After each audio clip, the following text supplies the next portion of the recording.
instrumentalul, da. Și Manglitoran Records. Mi-a plăcut mult de tot, yeah. N-aveam ce să fac. Aha. E bine așa. Face pentru apă, m-a inspirat mult de tot omul ăsta.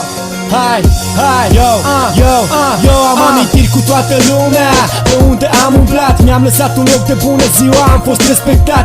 Am sute de tovară și totuși n-am de fapt. Am încercat să îi păstrez pe ăia cu suflet curat.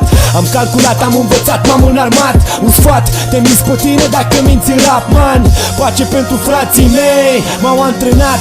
Acum sunt pregătit, mă bat cu lei și nu mănânc căcat când spun că am trăit dintre nenorociți care erau în stare să te lasă fără dinți, man. Dacă făceai o glumă proastă sau te săreau din bani și marfă dacă nu erai din casă.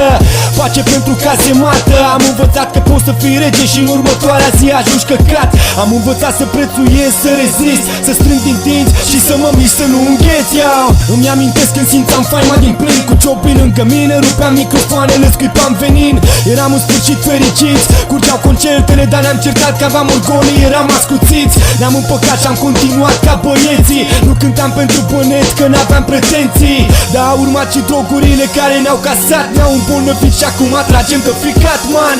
Și de ulceri și de cap și de fapt a picat la pușcărie că l-au prins în fapt. Nici nu s-a uitat, i-au aruncat în grei de închisoare. Ni l-au luat, dar asta poate fi o dezintoxicare, că ajunsese să își piardă capul, luase urât că îl vedeam din ce în ce mai varză ca ziua trecută. Frățioare, luptă! Dumnezeu să fie cu tine că eu am fost aici din prima rundă. Pace pentru Luță și țiganul Borât. Chiar dacă nu am zis până acum, m-ați învățat să lupt. Și nu o să pot să uit niciodată prin tot ce am trecut. Când n-am mâncat, că n-am avut, cât ne-am distrat, cât am băut, cât am luptat. Ăștia ne vorbesc, au gura mare, dar dacă ne întoarcem la ei se ascund ca legumele în mâncare. Acum care pe care n-am căutat scandal, dar n-o să ne lăsăm călcați în picioare de fraieri. Pace pentru familia mea, le mulțumesc că m-au crescut și m-au învățat să respect și să vorbesc frumos cu toată lumea, să muncesc, nu să cerșesc. Și dacă am făcut prostii, regret și vreau să le plătesc. Vreau să plec de aici, să-mi iau o fată, să o iubesc, să mă dedic familiei, nu vreau să mai bagabonțesc. Pace pentru toți care nu mă halesc. Nu o să plec de aici, cât timp am ceva de zis, mă nimicesc, iau. Aha, aha.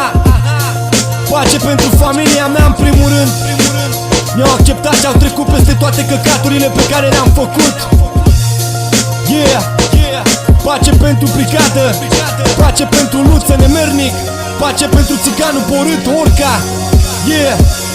Pace pentru Ciobanu, ne vedem afară, fratele meu. Ne vedem la vorbitor. Pace pentru brigada veche, pentru Big Brother Production. Yeah, n-o să o niciodată. Pace pentru toți de la care am avut ceva de învățat. Yeah, pace pentru fata mea. Manglitoran Records 2014, Dragoș la microfon. Încă o dată spun că am furat instrumentalul. Îmi pare rău, dar mi-a plăcut foarte mult.